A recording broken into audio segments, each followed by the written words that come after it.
Welcome back to the channel. So the topic I'm going to discuss today can be kind of triggering for some people, but I decided to tell my story on how I tried to unalive myself. Okay, so if this is a subject that you're easily triggered by, I would suggest that you click off now. But if you have been there before, or if you have been contemplating doing that, then just keep watching and keep listening, and I'll let you know my story.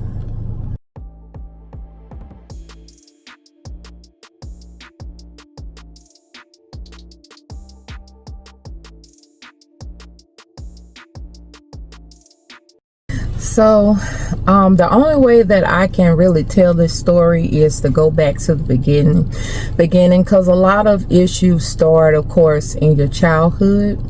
And so I was raised in a two-parent home, and my childhood, I would say, was very lonely for me. Okay, I only have one other sibling, which my brother is older. So we were like 7 years apart. So sometimes when you have like a lot of years between, siblings, you really don't feel that connection. And that's kind of how it was. But so I came from a two-parent household. From the outside, it looked like it was peaches and cream.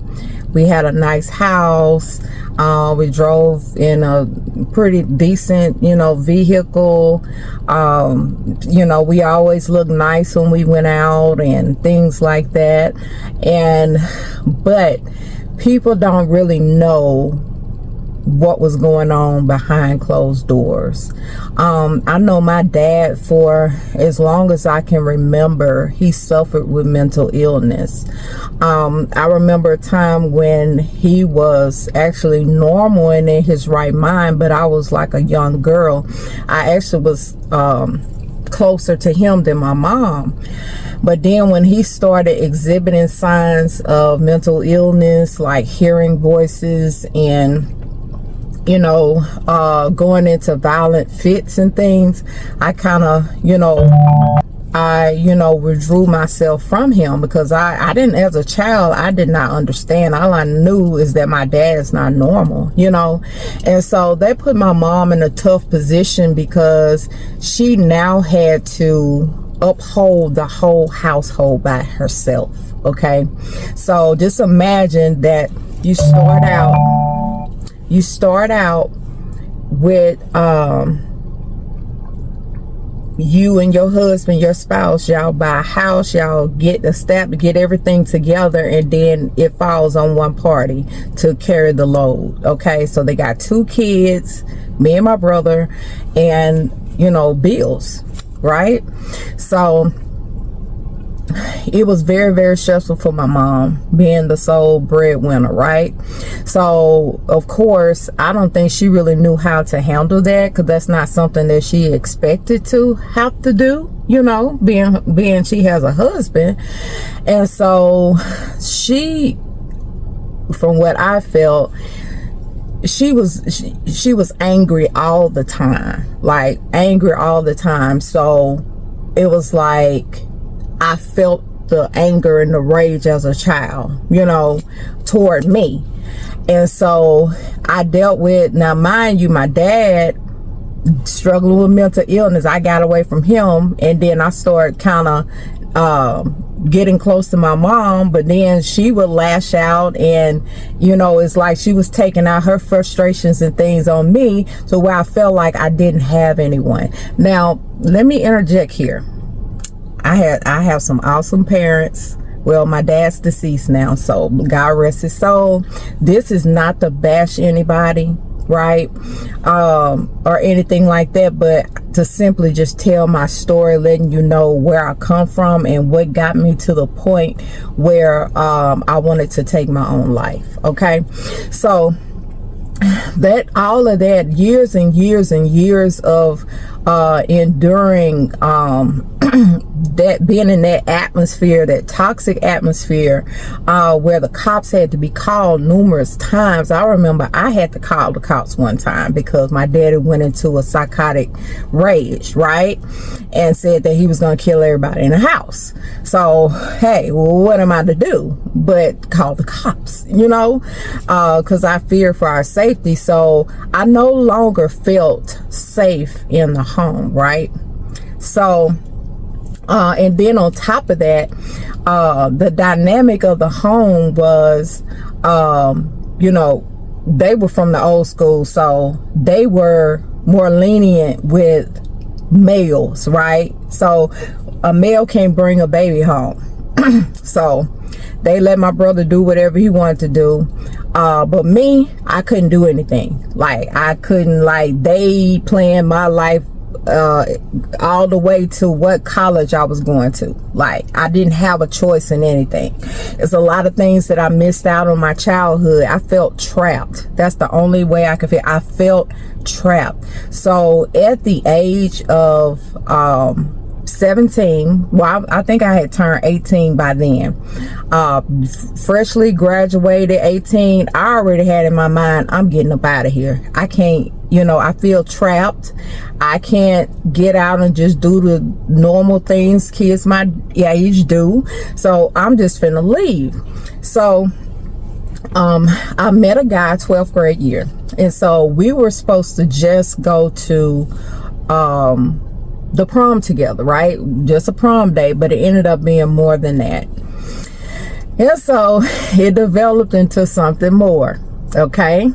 And we really saw that we liked each other, and we ended up having a child, and that kind of was the beginning of a lot of things. So I'm 18, I'm pregnant, okay?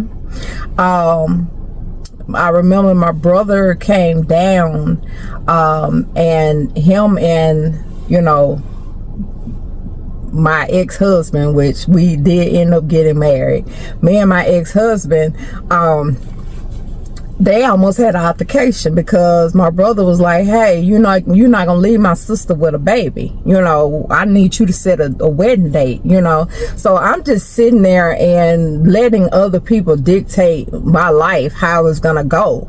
And so and I really didn't have a say so. I did, but at that time, when you're constantly being compared and being told you're not gonna be anything, you're not like your brother, you know, things like that, it really destroys your self-esteem. So you don't feel like you're worthy to fight for, you know. And trust me, it's different today. But this is where I come from. So I get into this marriage, right? And it's crazy from the beginning. First year, I'm like, what in the world did I get myself into? Okay. Remember I told you about the violent outbursts with my dad? Well, my ex-husband would do this too. Okay. So I felt trapped again. And so it was some incident where we had an argument, and now at this time I had just had my second child, right? Just had my second child, and we got into it about something. I can't remember what it was about, but I was just at that point, like, I'm just over this. I don't feel like I got anywhere to go. I don't have anybody on my team. I can't run back home because, you know, I'm looked at as a complete failure because I got pregnant before marriage. You know, I just knew that I did not have a support system, right? And so now I'm leaving from one house that's with a crazy situation, going into my own house where, you know, I'm having to stop from being hit, you know. and things, and everything in the house getting tore up, and you know, things like that. Having to deal with those same, you know, rages and stuff like that. So it made me feel like I was not safe. I was not safe, right?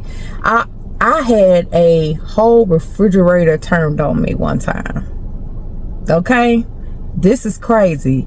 A whole windshield in a car being busted out.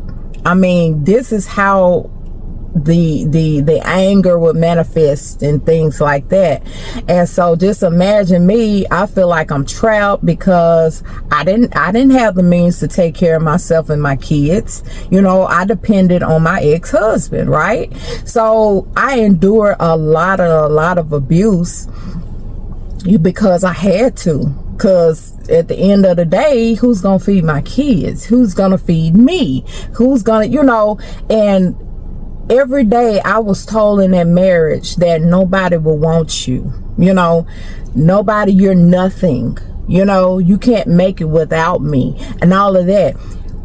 I always would wonder when I would hear other people's stories, like, man, please, somebody tell me that. I'm gonna tell them where to go, you know. And I'm just like, man, they must be weak-minded. But you can say that until you're actually in it, and someone that you love and you esteem, that you want to please, tells you that every day. It starts to reframe how you see yourself, and you don't even realize that you're actually looking at yourself through their lens, right? So we got into it for whatever reason, and I had just had enough. I felt trapped. I was like, I can't leave. I don't have anywhere to go. I don't have a support system. So I remember I put, you know, my kids down, put them to sleep for their nap. And I remember going into my oldest son's bedroom, and I was like praying over him, and I was talking to him, and I was just like, I want you to be you know, grow up to be a strong young man, and I love you. You know, I hate that I'm not gonna be here to you know, see y'all grow up and stuff. Like, I did a whole speech, right? And of course they weren't of age where they would really understand, and so I did the same thing with my son, my second son. And so he was just a little infant then, and I kissed him, and I was like, be strong, men, be better than me, you know. I'm sorry I won't be able to see you grow up and all that, because it was like I had just enough, okay? Enough of being hurt, enough of, you know, just everything with this life.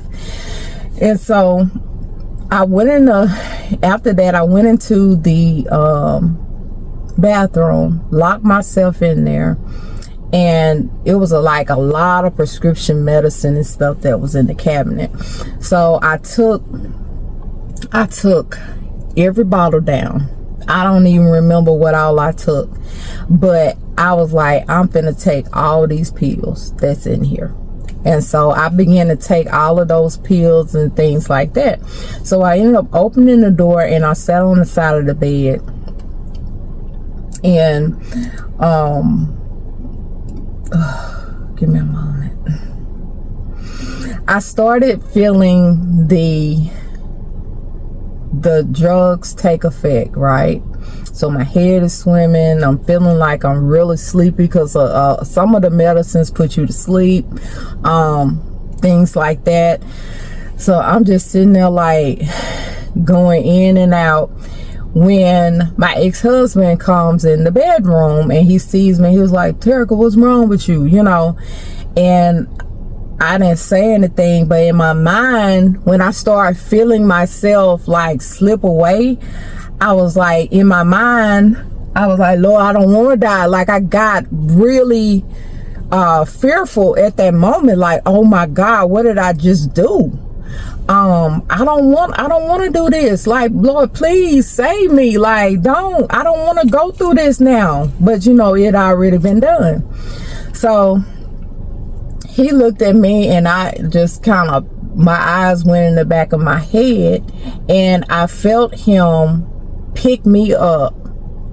And he was like, Terica, what's wrong? What's wrong? What's wrong? Like that. He was like, I'm gonna take you to the hospital. So he runs out the house. He's holding me up like this, and he puts me in the car. Well, he has to leave me in the car because he has to go get the boys. And so, because he couldn't leave them there at the house. And I'm going in and out, in and out. And every time I would come to, I would, you know, like be praying like, Lord, please don't let this happen. Please don't let this happen. I didn't mean it. I didn't mean it. I want to live. I want to live. And so I would just, it was just times when I was just going in and out, in and out. So by the time he got the boys ready and got them in the car, I'm not sure if I went out another time, but nothing happened that time. So I'm like, Lord God really spared my life. It's like by the time he got the kids in the car, I was okay. Now, I mean, I was taking, I do know one thing that I took was Lortabs, you know, things like that, like strong medicines that can actually put you to sleep. And so, he was like, you sure you don't want to go to the hospital? You sure you don't want to go? And I'm like, no, I'll be okay. So I ended up, which I probably should have gone to the hospital, because you really don't know the mixture of those drugs together. But like I said, I'm young. I'm like maybe 19, 20 at this point. So I didn't know any better. So I went in there and I laid down, you know, woke up. You know, I still was kind of feeling kind of groggy, but I was okay. All right. So after then, of course, me and my ex-husband, we reconciled, you know, things like that. He apologized, you know, and I thought things were good, right? So we continue on, and another occasion, you know, came up where I tried again. Now this time I did go to the hospital, and so I took a whole bottle of Lortabs.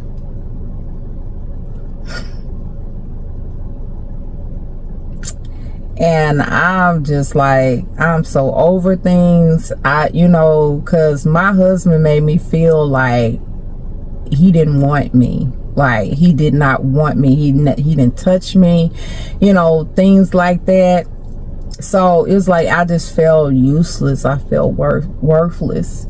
And, you know, and I'm sure a lot of y'all have probably been at that place before. But the main reason why I'm telling my story is because God, man, He hears your cries. He hears your prayers. If nobody else understands, if you feel like you don't have nobody else in your corner, you can pray to God and God will answer your prayer. I'm here today because of God. I have since remarried, right, to a husband that loves me dearly. He doesn't talk down to me. He doesn't do any of that kind of stuff now. But it took a process. It took years of healing. It took all of that. And I'm not saying that I'm just 100% healed per se, because there's still some things that, you know, I'm believing God to like completely heal me from. But just to let you know, see me today. If you see me today, you see me on this channel, right? There is light at the end of the tunnel, okay? Don't cut yourself short. Don't cut your life short. I know it may seem like you have no other option, but you do have an option. I'm going to put some information down in the description box. If you are having thoughts where you want to, you know, harm yourself or anything like that, that you reach out and get the help that you need. One thing that I wish I would have done was do that. But like I said, I really didn't have knowledge of that. I didn't have anybody to say, well, hey, you know, you need to call this number, get help, or go to counseling, you know, things like that. Because I always kind of shunned counselors and therapists because, like I said, growing up with my dad dealing with mental illness and most of his family dealing with mental illness, when I started acting out in the house, then all of a sudden she crazy. I'm gonna take her to a shrink. You know, things of that nature. So I always looked at it as a negative thing, but it's really not a negative thing. To be able to talk with someone about your feelings. I feel like if I had someone that I could have trusted, that I could have talked to help me through my emotions and help me understand things as a child, that I don't think I would have gotten to that place. I would have never got into that relationship, the abusive relationship and things like that. So I tell anybody, get you someone that trustworthy, that you can talk to, that's going to tell you the truth. Therapists, all of that. Yes, I have a therapist to this day, right? And even though I like the way my life is right now, but I just know it's good. They're good to have, right? But I hope that this story has touched someone, giving you hope. Fight another day, right? You might say, you know, I don't have anybody. You might say, you know, I'm at this point where, like I said, no other option. You do have an option. God has his hand stretched out, and I'm telling you, he brought me through that long trial, that long journey of abuse. I stayed in that marriage for 14 years. 14 years. That's a long time, right? Of being told every day that you're ugly, you're fat, you know, nobody's gonna want you with 3 kids, you know, just all this and that, you know, and you start to believe that stuff, right?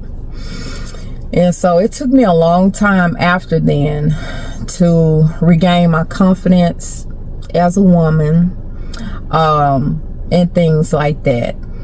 So that sums up my story.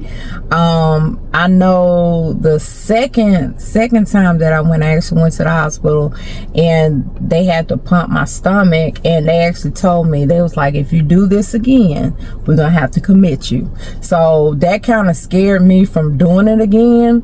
Now, I'm not gonna say that the thoughts don't come, because thoughts come, but you don't have to act on those thoughts, right?